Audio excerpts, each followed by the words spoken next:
Hello everyone, episode 3 of season 1 is here. The State Theater is one of the longest lasting historical landmarks in the entire city, used for the Traverse City Film Festival everything. Let's get into the history.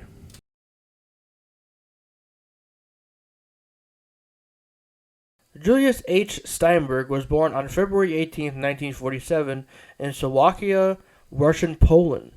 He did not want to be conscripted, so he immigrated to Traverse City, which is not even a village at the time, and was the first Jewish person to settle here. His wife Mary joined him 4 years later, established a mercantile business, and raised 7 children. The store was in the Steinberg family for over 50 years and closed in 1922.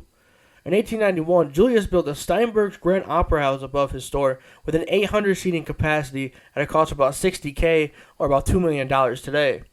Movies were shown in the Opera House until Michigan passed a law that said you can't play movies in a second-floor theater in 1915, so he built the Lyric Theater next to the Opera House in 1916.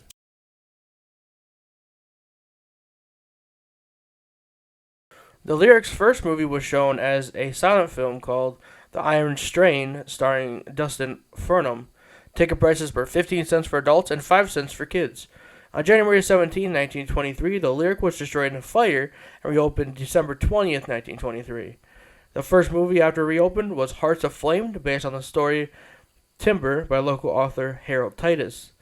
The Lyric showed silent films and also hosted weddings and other events. Julius Steinberg passed away in Detroit on April 4th, 1923, after a short illness.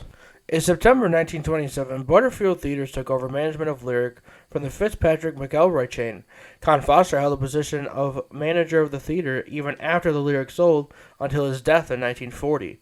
The Lyric was destroyed by a fire once again on January 3rd, 1948.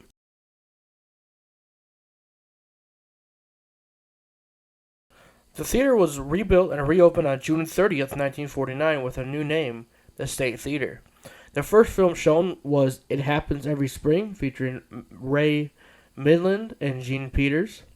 Ticket prices were 35 cents for adults and 12 cents for kids. On September 10th, 1978, the State Theater was closed for remodeling. The owners split the single theater into a twin with 2 small screens. The last movie shown in the single auditorium was The End with Burt Reynolds. The theater was operated by GKC for several years before it closed again in 1996. Also in 1996, Barry Cole and the State Theater Group purchased the theater from GKC and announced plans to convert the theater into a performing arts complex. In 2003, the STG and Interlochen Center for the Arts announced a partnership to renovate the theater. The theater was donated by Rotary Charities to the Traverse City Film Festival in May 2007. Following a complete renovation, the Traverse City Film Festival officially reopened the State Theater on Saturday, November 17, 2007, showing The Kite Runner. The theater offers a variety of weekly programming, from 25-cent classics and kids' matinees and sensory-friendly screens to Friday night flicks. They also feature an entire week of free screenings each year to coincide with spring break.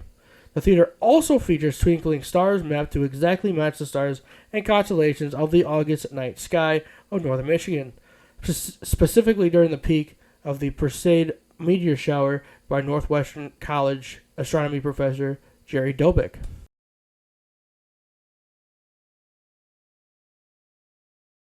Thank you for watching. Comment your favorite memory that you have from the State Theater and like the video. Please subscribe if you like this content.